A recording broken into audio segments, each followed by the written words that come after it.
안녕하세요. 이번 시간에 저희가 심리측정 평가의 활용 모의고사 문제 한번 풀어보도록 하겠습니다. 네, 첫 번째 1회 모의고사입니다. 자, 1번 보시면요. 지능이론가와 그와 관련 이론으로 옳은 것을 모두 골라라. 네, 이렇게 모두 골라라. 이런 문제는 정확하게 잘 알아야 풀 수 있는 문제죠. 가드너 다중지능 맞죠? 가드너 다중지능. 스턴버그 삼원지능이론 맞죠? 스턴버그가 삼원지능 이론을 얘기했어요. 그래서 스턴버그가 성분적 지능, 경험적 지능, 상황적 지능 이렇게 해서 삼원지능 이론. 그래서 세 가지 지능이 잘 활용되어야 성공적인 어떤 지능이다 이러면서 설명을 했던 게 스턴버그입니다.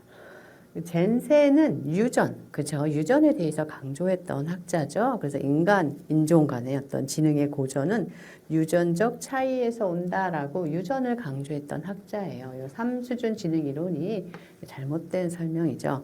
이 3수준 지능 이론은 캐롤이라고 하는 학자가 제안했던 지능 이론입니다. 그래서 인간의 인지 능력을 세 가지 계층으로 구분을 해서 설명하고 있는 게 3수준 지능 이론이에요. 그래서 첫 번째 수준을 특정 능력이다. 그래서 스페시픽. 그래서 특정 지능, 그죠? 특정 능력이다. 이렇게 설명을 했고, 두 번째 수준을 광범위한 인지 능력이다 해서 브로드 어빌러티 이렇게 이야기했던 이렇게 두 번째 수준을 그렇게 설명을 했어요. 캐롤은. 그 다음에 세 번째 수준을 일반 지능, 우리가 잘 알고 있는 G 요인 있죠? G 요인. 이것을 3수준으로 이야기했던 것. 그게 이제 요 3수준 지능 이론이에요. 그래서 이것은 캐롤이라고 하는 학자가 1수준, 2수준, 3수준 해서 지능에 대해서 설명할 때 어떠한 계층적인 모델을 제시했던 게 요 3수준 지능 이론입니다. 그래서 여기는 특정 능력이고 광범위한 능력이고 여기는 일반 능력이다. 이렇게 설명을 했고 여기에서 요 일반 능력 요 G, 제너럴, 그죠? 제너럴, 이 일반 능력이 다른 능력들, 모든 것들을 다 아우르는 최상위 개념이다. 이렇게 설명을 하고 있죠. 디귿이 지금 잘못 설명이 되어 있는 거고요. 자, 썰스톤이라고 하는 학자가 7가지 기초정신 능력 이야기했죠. 7가지. 7 PMA. 그죠? 프라이머리 멘탈 어빌러티 해가지고 7가지 기본 정신 능력을 제시를 했습니다. 이것도 맞는 설명이에요. 그래서 시험에 많이 나오는 게 이렇게도 나오지만 이 7가지 기본 정신 능력에 들어가는 것은 들어가지 않는 것은 뭐 이런 것들도 기출이 좀 됐었죠. 그래서 7가지 이거 좀 외우셔야 돼요. 언어 이해, 수, 공간, 시각, 지각 속도, 기억, 추리, 단어, 유창성 이렇게 7가지가 들어갑니다. 그리고 스피어만은 그러니까 G 요인을 강조하면서 E 요인 이론을 제시했죠. 그래서 G 요인과 S 요인 이렇게 해서 G 요인을 찾아내고 싶었던 거고 이것으로 다 설명되지 않는 것은 요 S 요인이다라고 설명을 해서 E 요인 이론 맞는 설명이죠. 그래서 디귿만 젠센 요것만 잘못 설명이 되어 있다. 그래서 답은 이렇게 4번이 된다. 네, 그다음 2번 보도록 할게요. 2번. 다음 모기 사례에서 공통적으로 나타날 수 있는 MMPI-2 상승 척도상 이런 것도 기출이 많이 되고 있습니다. 자, 주요 증상이 자폐적이고 사고 내용이 기괴하다. 사고가 지금 문제가 있어요. 사고가 문제가 있으면 6번이나 8번이 많이 들어가요. 네. 피해망상, 네, 과대망상, 환각 나타난다. 8번 들어가겠네요. 현실감장애. 그 정서적으로는 둔감하고 열등감과 불안정감이 있다. 그래서 답은 68. 68이 올라가 있으면 약간은 그 조현병적인 증상들이 좀 나타날 수 있는 특징이 좀 있어요. 그래서 사고 내용이 기괴하고 자폐적이고 관계에 있어서 자기 혼자 이렇게 gat혀 있는 거죠. 그리고 망상, 그러니까 사고에 있어서 어려움들을 보여주고 지각에 있어서 어려움을 보여주니까 환각 증상 이런 것들도 나타나는 거. 이게 68이다. 그래서 답은 4번이 되겠습니다. 여기에서는 요것과 관련돼서 좀 많이 다른 어떤 상승 척도상은 어떤 특징이 있는가 한번 같이 또 살펴볼게요. 그래서 13번. 13번의 가장 큰 특징은 뭐예요? 전환장애라는 거죠. 임상적 진단 내릴 수 있는 게. 그래서 전환장애라고 하는 것은 심리적인 문제가 있는 건데 그것을 신체적으로 표현하고 있다. 이걸 보는 거예요. 그래서 131 경우에는 부인 하나 문제 없어요 라는 부인, 디나이얼 이 부인의 방어 기제를 많이 사용하고 있고 주요 증상으로는 어떤 통증, 사지 통증, 두통, 뭐 식욕부진, 어지럼증 이런 신체 증상 나타나죠. 성격은 자기중심적이고 의존적이고 대인관계가 상당히 피상적이에요. 친밀한 대인관계가 잘 안 된다는 얘기예요. 그래서 전환장애, 신체형 장애, 통증장애 이런 진단을 좀 내릴 수 있다. 그런 진단과 연관이 된다. 꼭 1,3이라고 이런 진단을 내리는 건 아닌데 이게 증상이 높으면 그런 진단으로 또 연결될 수 있는 거죠. 2사는 우울하고 반사회성이 같이 올라오는 거예요. 그래서 주요 증상은 충동적인 행동으로 법률적인 문제를 일으켜서 치료 상황에 노출되죠. 정서적으로는 행동을 막 해요. 4번은 행동하고 나서 뭐 자기 탓이다 이렇게 생각 안 하거든요. 근데 2번 우울이 같이 있기 때문에 행동을 한 후에 이렇게 후회를 해요. 그래서 우울감을 가져요. 그리고 스스로 불안감도 갖고요. 그래서 겉모습을 볼 때는 상당히 유능하고 편안한 사람으로 보여지지만 속으로는 상당히 스스로에 대해서 부적절감. 왜냐하면 2번이 같이 있기 때문에 그래요. 그런 모습들이 보여진다. 그래서 뭐 우울장애 또는 범죄행위 뭐 이런 것도 많이 연결이 되죠. 이 9번은 우울과 경조증이 같이 있는 거죠. 그래서 주요 증상이 우울증과 경조증적인 성향이 동시에 나타난다. 정서적으로는 우울증적인 특징이 활발한 행동 양상으로 어느 정도 은폐되기는 하였으나 그들의 심한 흥분성 우울 상태의 증거라고 할 수 있다. 이 우울증적인 특징이 약간은 은폐되기도 하지만 그것이 뭐예요? 우울 상태의 증거다라고 이제 보여줄 수 있다라는 겁니다. 그 다음에 이제 6, 8번 있고 그 다음에 7, 8번. 7, 8번 증상은 정서적 혼란이 그리고 자신의 심리적 문제를 인정하고 근데 또 판단력은 또 손상되어 있고 내성적이고 생각도 많고 반주적이고 아주 자기 자신에 대해서 많이 반추를 합니다. 정서적으로는 만성적인 불안정감, 부적절감, 또 우울, 열등감. 대인관계는 수동, 의존적인 특징을 보여준다. 그래서 이런 것들이 각각 어떤 상승 척도상의 특징들이다. 이것들도 같이 기억을 좀 해주세요. 이런 문제들도 거의 나오고 있습니다. 같이 알아주시면 좋겠습니다. 그 다음 3번 보도록 할게요. 행동관찰법과 그 특징을 옳게 연결한 것은 자연관찰법. 관찰의 효율성을 높이기 위해서 내담자의 문제행동을 보이는 상황을 조작해서 문제행동을 관찰한다. 이것은 자연관찰법이 아니라 무슨 관찰이에요? 우리가 유사관찰이죠. 유사관찰법. 이번에 유사관찰, 자신의 행동, 사고, 정서 등을 스스로 관찰하고 기록하는 것은 우리가 자기관찰이죠. 자기가 자기를 관찰하는 거. 3번에 참여관찰, 관찰 대상의 주변 인물 가운데 관찰자를 선정해서 이 관찰자가 참여해서 행동평가하는 거. 이거 맞는 설명이죠. 주변 인물한테 관찰해줘라 라고 하는 거. 4번 통제관찰법, 관찰자가 환경 내에서 일어나는 내담자의 행동을 체계적으로 관찰하고 기록하는 거다. 이것도 관찰자가 기록하는 거니까 그죠? 자연관찰과 같죠? 환경 내에서 일어나는 거죠. 환경 내에서. 그러니까 내담자의 환경 내에서.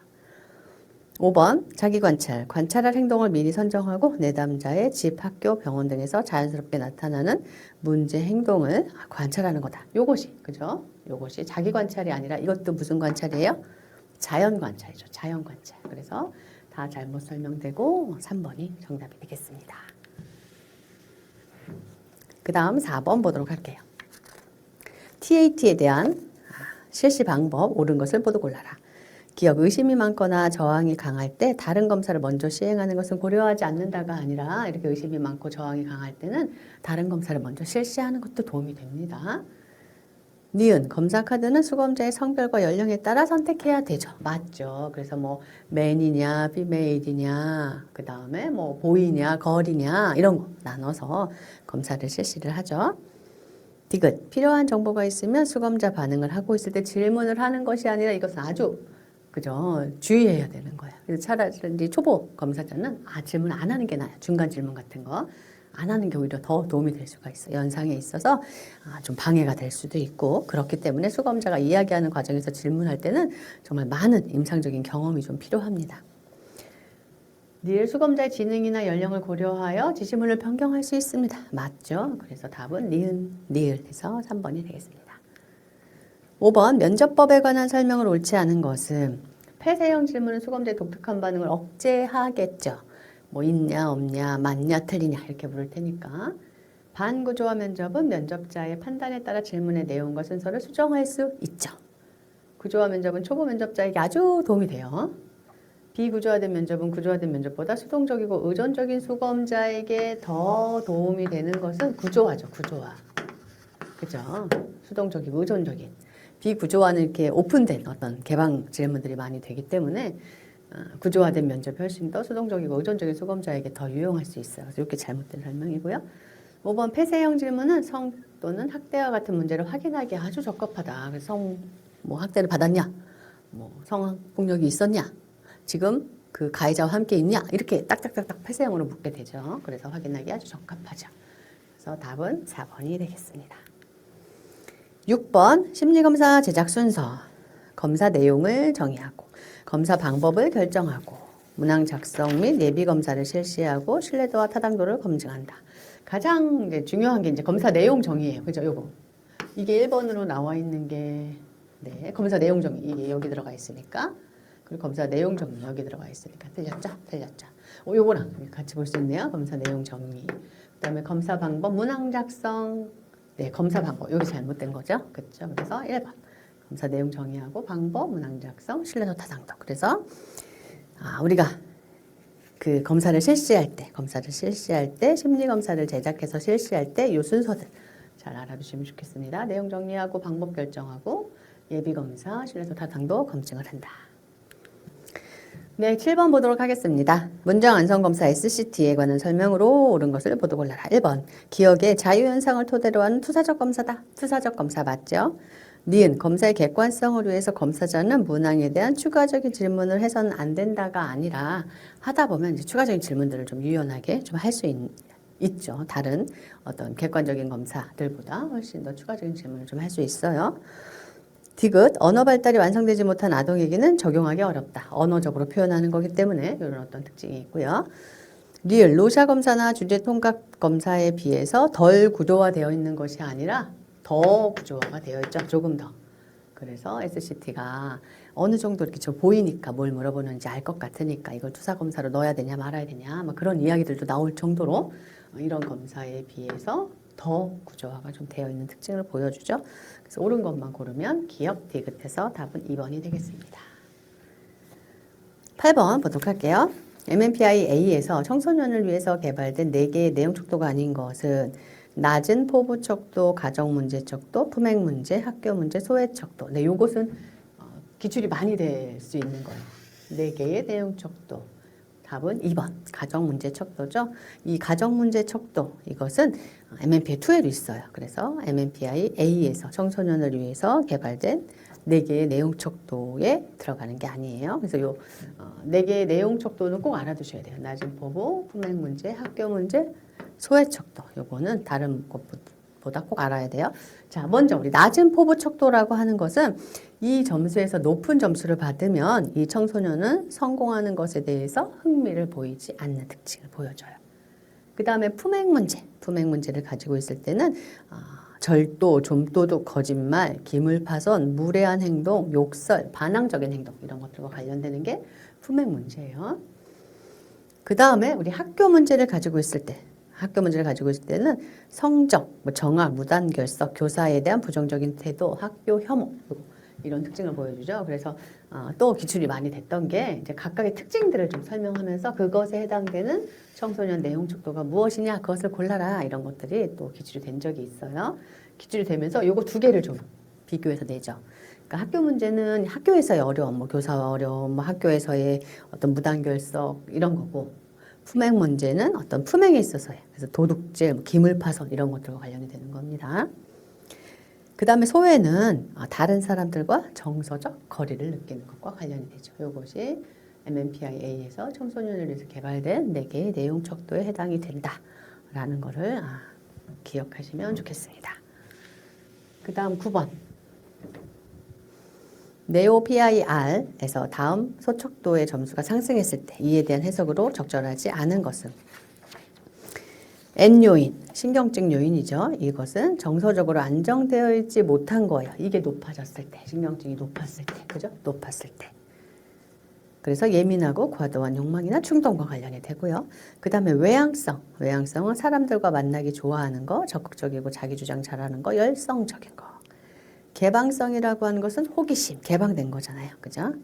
새로운 아이디어와 가치를 추구한다. 우호성이라고 하는 것은 타인에 대한 거예요. 그래서 이타심.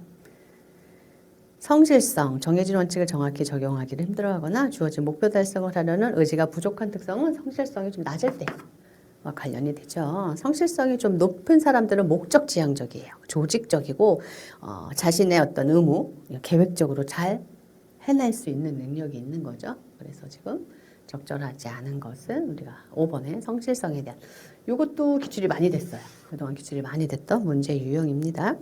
자, 여기에서 우리 이 각각의 요인들이 그 안에 다른 하위 요인들이 있어요. 자, 신경증의 하위 요인들이 뭐가 있냐면 불안, 적대감, 우울, 자의식, 충동성, 심약성 이런 것들이 있고요. 자, 외향성에 있어서의 하위 요인은 온정, 사교성, 주장, 활동성, 자극 추구, 긍정적 감정. 요것들도 최근에 좀 기출이 살짝 되고 있기 때문에 한번 알아두고 넘어가면 좋을 것 같아서 그렇습니다. 개방성은요. 상상, 심미성, 감정 개방, 행동 개방, 사고 개방, 가치 개방. 네. 우호성은 온정성, 신뢰성, 관용성, 이타성, 겸손, 동정. 그러니까 이 하위 요인들을 알아두시면 이게 무슨 의미인지를 아는 것과 똑같죠. 그렇죠? 자, 성실성과 관련된 것은요. 능력감, 충실성, 성취동기, 자기통제, 신중성, 정연성 이런 것들이 해당이 됩니다. 그래서 선생님들이 이 하위 요인까지 알아두시고 각각이 높았을 때 어떤 특징을 보여주는가를 정리해 두시면 좋겠습니다. 그 다음 10번 보도록 할게요.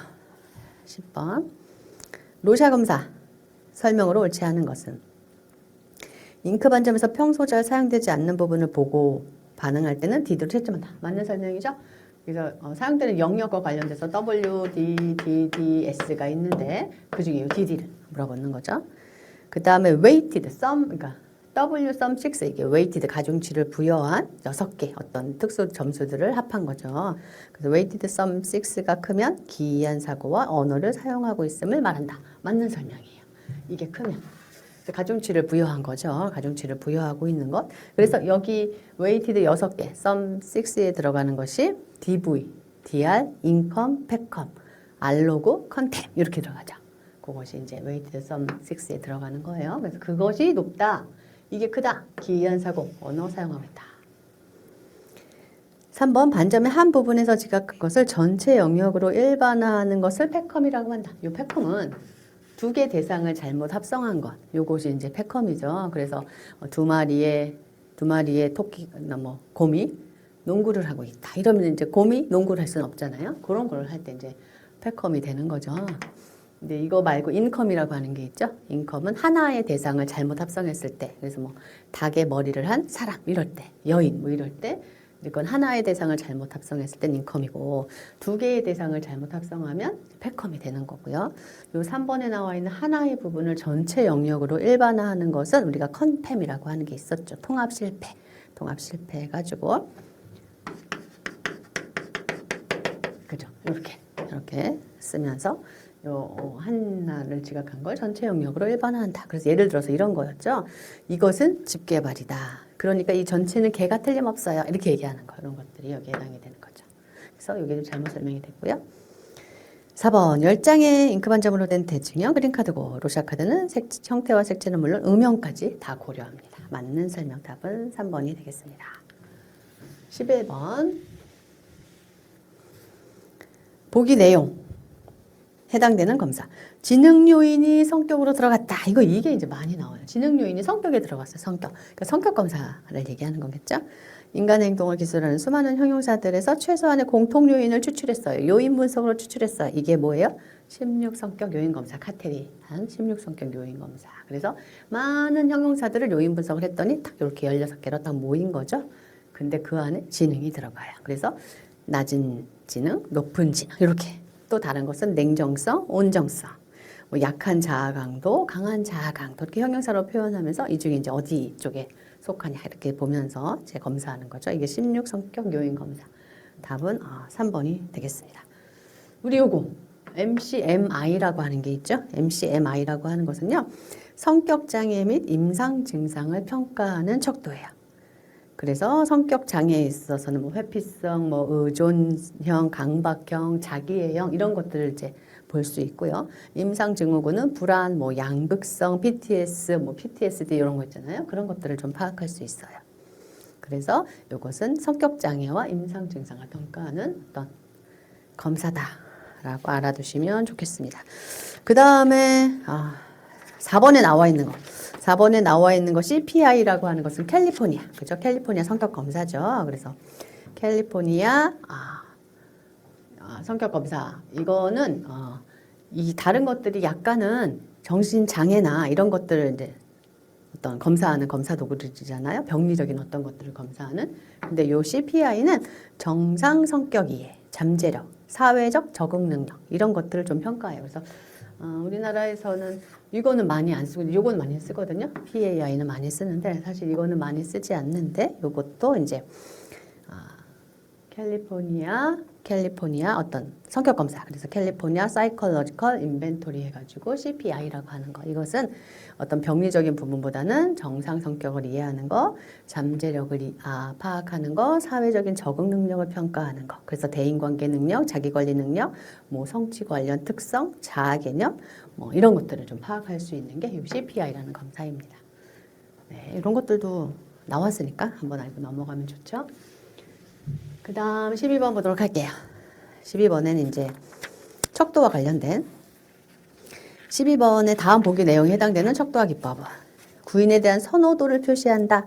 대표적인 자극 또는 문항 중심 척도와 방법이다. 라고 하는 거. 구인에 대한 선호도 또 자극, 문항 중심의 척도와 방법은 우리가 썰스톤 척도라고 하는 거죠. 답은 5번이 되겠습니다. 그래서 썰스톤 척도는 가장 긍정적인 태도와 가장 부정적인 태도를 나타내는 양극단 등 간격으로 구분해서 수치를 부여하는 척도죠.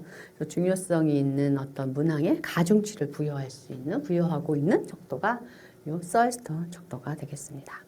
1번에 있는 의미 변별 척도라고 하는 것, 이것은 어떤 개인에게 주관적인 의미를 물어보는 거죠. 그래서 척도의 양 끝에 상반되는 어떤 형용사를 놔요. 그래서 학교 건물에 대해서 나쁘다, 좋다, 뭐 깨끗하다, 더럽다. 그래서 그 중에 어디에 해당되는지 체크해라. 이렇게 보는 게 이제 의미 변별 척도가 되는 거죠. 네, 답은 5번이 되겠습니다. 13번. 투사적 검사 장점으로 옳지 않은 것. 결과에 대한 신뢰도가 높다. 이게 아니죠. 그죠? 이게 잘못됐죠. 피검사 반응이 다양하게 표현되고 독특한 반응 양상, 의식화되지 않은 사고 나올 수 있고 풍부한 심리적 특성 반영할 수 있고 14번 심리검사 실시 요령 옳지 않은 것.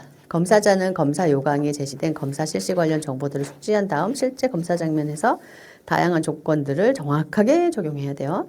검사 실시 과정상의 전반적인 환경에 익숙해지기 위해서 검사 시행 전 검사자가 한번 받아보는 거 아주 도움이 많이 됩니다. 3번 표준화된 심리검사에서 검사자가 임의로 지시문을 첨가하거나 자의적으로 해석하는 태도가 필요한 것이 아니라 그렇게 하는 것을 지양해야 돼요. 그죠? 삼가야 됩니다. 이게 잘못됐죠? 4번 검사자는 수검자 응답에 영향을 미치지 않도록 과도한 친밀감, 과도하게 친밀해도 안 되고 너무 냉정해도 안 되고 잘 서 있어야 돼요. 네. 5번 검사자는 최적의 환경에서 검사가 실시되도록 노력해야 된다. 답은 3번이 되겠습니다. 15번 로샤 검사 카드 중에 다음 보기에 해당되는 것은 색상은 무채색이다. 양탄자 동물가족 이게 몇 번이에요? 6번 카드예요. 6번 카드. 그죠? 양탄자. 그래서 여기서 재질 반응이 많이 나오죠. 텍스처. T 반응이 많이 나오고 이 T 반응 같은 거는 친밀감, 애정 욕구 이런 것들과 많이 관련이 되는 거예요. 그래서 또 성 반응도 많이 나와요. 그래서 성계의 상징으로 많이 해석되고 그래서 성 카드라고도 불리는 거. 그것은 6번 카드가 되겠습니다. 7번 카드 같은 경우는 엄마 카드, 어머니 카드 이렇게 많이 제시되죠. 4번 카드는 아버지 카드다 이렇게 또 제시가 많이 되고 그리고 5번 카드는 다시 쉬어가는 카드죠. 예, 박쥐 이런 것들이 평범 반응이 되면서 이렇게 보여지는 겁니다. 16번 다음 중 벨락이 제시한 PAT 기본 가정에 해당되는 것을 모두 골라라. 정신적 결정론, 투사, 통각, 내연화. 자, 우리가 정신적 결정론, 그죠? 이거 하나랑 통각, 그죠? 그 다음에 내연화가 아니라 뭐예요? 외연화죠, 외연화. 그래서 답은 기억, 디귿 두 개만 되겠습니다. 그 다음에 17번 길포드의 복합 요인설에 의해서 조작에 해당되는 것을 모두 골라라. 길포드가 얘기한 내용, 조작, 결과. 그 중에서 조작. 수렴적 조작, 기억파지, 확산적 조작. 답은 4번이 되죠. 시각은 우리 내용이 들어가는 거고 함축은 우리 결과에 들어가는 거죠. 그래서 답은 4번이 되겠습니다. 18번 3원 지능 이론 중에 성분적 지능에 해당되는 것은 3원 지능 분석적 지능. 그죠? 분석적 지능이 성분적 지능이에요. 그러니까 첫 번째 걸 얘기하라는 거죠. 그래서 성분적 지능이 있고 경험적 지능. 그죠? 경험적 지능이 있고 그다음에 상황적 지능. 상황적 지능이 뭐 실제적 지능이라고도 하고. 그죠? 이렇게. 자, 1번에 새로운 지능을 획득하고 이를 논리적 문제 해결에 적용하는 분석적인 능력. 요거죠. 요거. 이게 성분적 지능을 설명하고 있는 거죠. 그래서 새로운 지식을 획득하는 거 이런 것들과 관련이 됩니다. 2번 직관력, 통찰력, 창의력 그건 뭐야? 경험적 지능이에요. 경험적 지능. 3번 신기성을 다루고 정보 자동 처리 이것도 경험적 지능. 4번 현실 상황에 대한 적응, 환경과의 조화, 실용적인 능력이니까 뭐예요? 상황적 지능. 5번 환경에 적응하는 능력과 관련되는 것이니까 상황적 지능. 그래서 답은 1번이 되겠습니다. 19번 한국판 렉슬러 아동용 K 위스크4 1번 6세에서 11세, 16세 11개월 2번 15개 소금사로 구성되어 있죠. 위스크3와 동일한 10개, 5개가 추가됐다. 3번 3개의 소금사 토막자기 숫자 동형 선택이 아니라 토막자기 숫자 선택. 그죠? 선택이죠. 토막자기 숫자 선택. 요거에서 7개의 처리 점수가 나오죠. 7개의 처리 점수가 나오죠. 요게 잘못된 설명이고요. 4번 청각장애 또는 듣는데 어려움 있는 아동 평가 등에도 가능하고 5가지 합산 점수를 얻을 수 있다. 맞는 설명. 답은 3번이 되겠습니다. 그래서 한국판 엑셀러 K 위스크 4에서 처리 점수가 3개, 토막자기 숫자 선택이에요. 그래서 7개의 처리 점수가 뭐냐면 시간 보너스 없는 토막자기, 숫자 바로 따라하기, 숫자 거꾸로 따라하기, 가장 큰 숫자 바로 따라하기, 가장 큰이 아니라 가장 긴 숫자 바로 따라하기, 가장 긴 숫자 거꾸로 따라하기. 선택 무선, 선택 인력 이렇게 7가지죠. 이렇게 7가지에 제공하는 거죠. 그 다음 20번 PAI. PAI에서 치료 고려 척도 설명이 옳게 연결되지 않은 것은 스트레스, 개인이 경험하고 있는 치료 고려 척도에 들어가고 있는 것은 우리가 5가지가 들어가요. 5가지가. 그래서 공격성, 자살, 스트레스, 비지지, 치료 거부가 들어갑니다. 자, 그 중에 있는 스트레스 있죠. 스트레스는 개인이 경험하고 있거나 최근에 경험한 스트레스. 그 다음에 자살 관련된 거, 죽음이나 자살에 관한 거. 공격성과 관련되는 거, 맞는 설명이죠. 그 다음에 치료 거부가 있죠. 심리적, 정서적 변화, 평가하기 위한 거다. 그 다음에 이 비지지라고 하는 거, 비지지와 관련돼서 이것이 이제 들어가는 건 맞아요. 근데 설명을 한번 볼게요. 설명이 잘못됐는데 대인관계에서 관여하고 공감하는 정도, 거절적이고 불신하는 정도를 평가하는 것은 비지지가 아니에요. 요거는 뭐냐면 대인관계 안에서 나타나는 온정성에 대한 이야기. 온정성.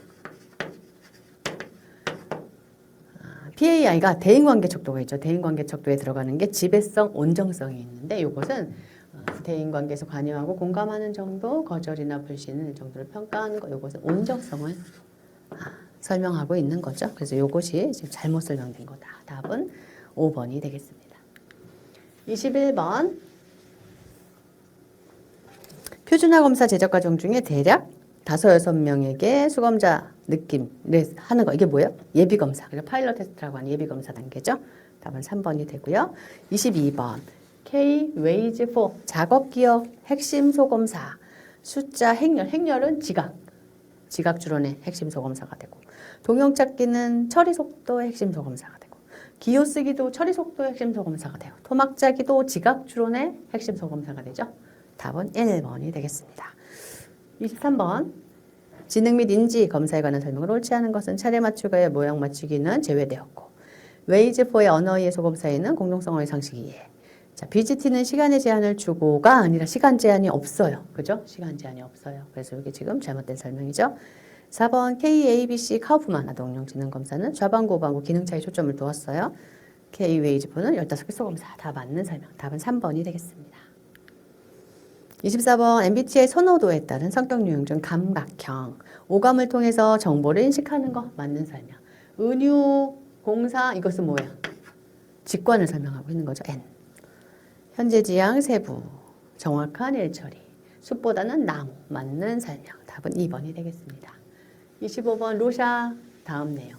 남들이 잘 보지 않는 부분. 그러니까 뭐예요? 그럴듯하게 보이는 거. WD, DDS 중에 DD를 말하는 거죠. 답은 3번이 되겠습니다. 네, 이렇게 해서 이번 시간에 저희가 심리 측정 평가의 활용 모의고사 1회 문제 한번 풀어보았습니다. 수고하셨습니다.